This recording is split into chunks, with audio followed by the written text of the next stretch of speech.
It has been said that the brain thinks, but the heart knows.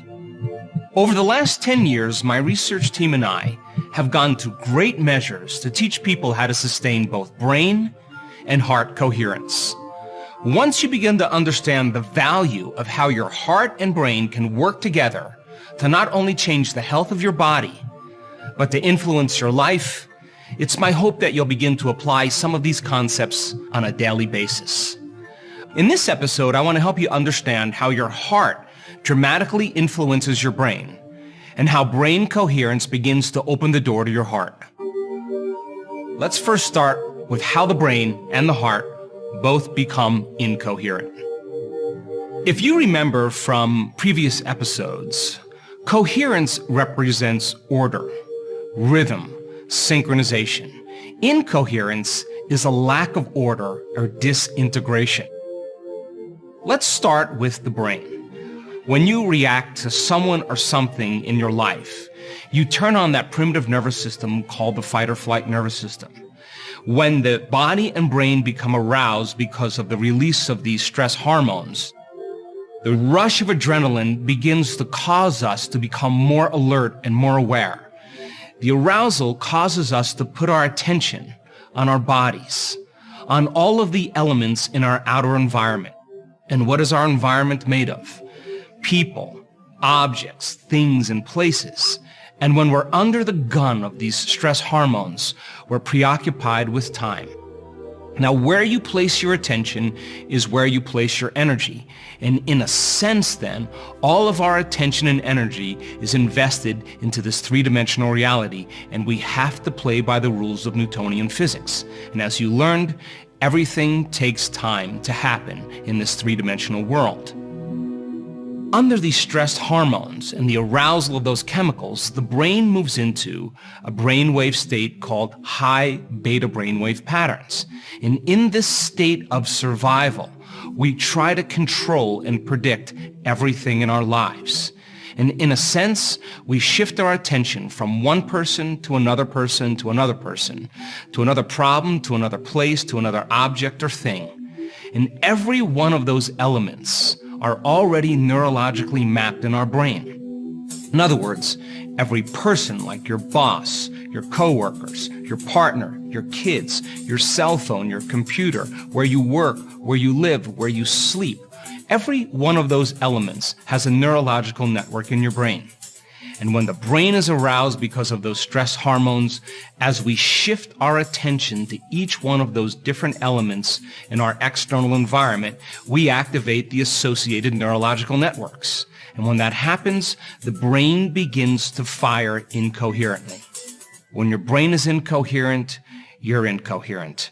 So then, the hormones of stress cause us to narrow our focus on the danger or the element that's causing the stress reaction. And in a sense, we are narrowing our attention on the material world.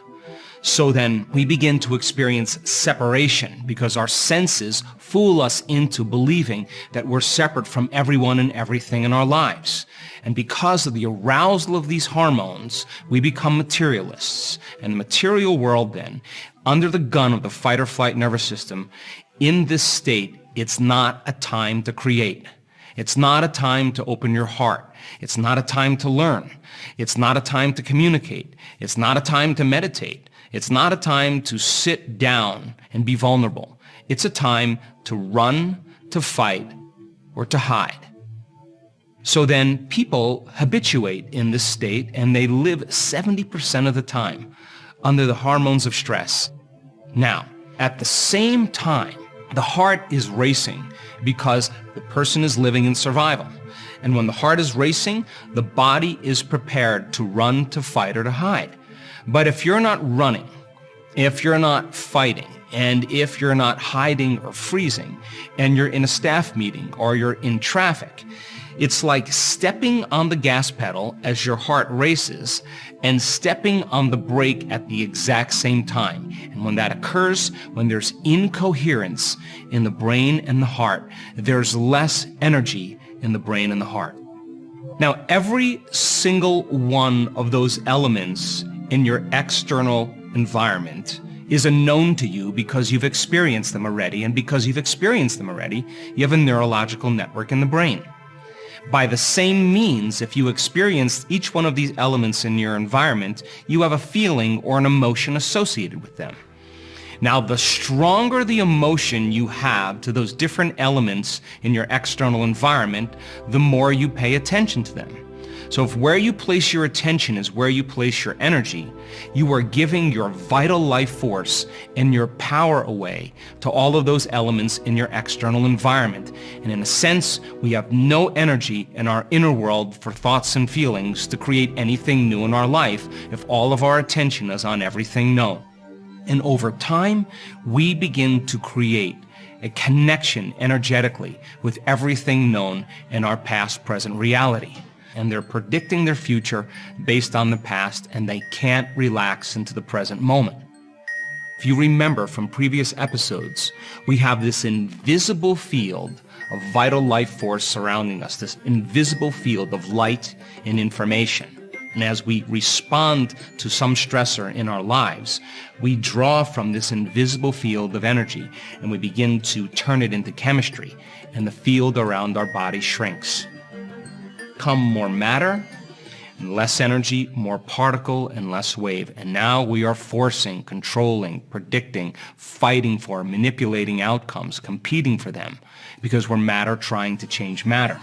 And the brain stays highly aroused in those high beta brainwave patterns, and the person has an incoherent brain.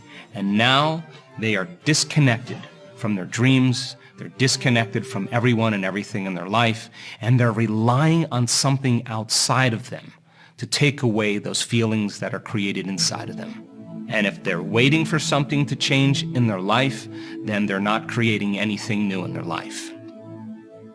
Let's talk about the effects of incoherence. When you have two waves that are coming together, and those waves are incoherent or not synchronized, when they begin to interact or interfere with one another, they begin to create a change in energy.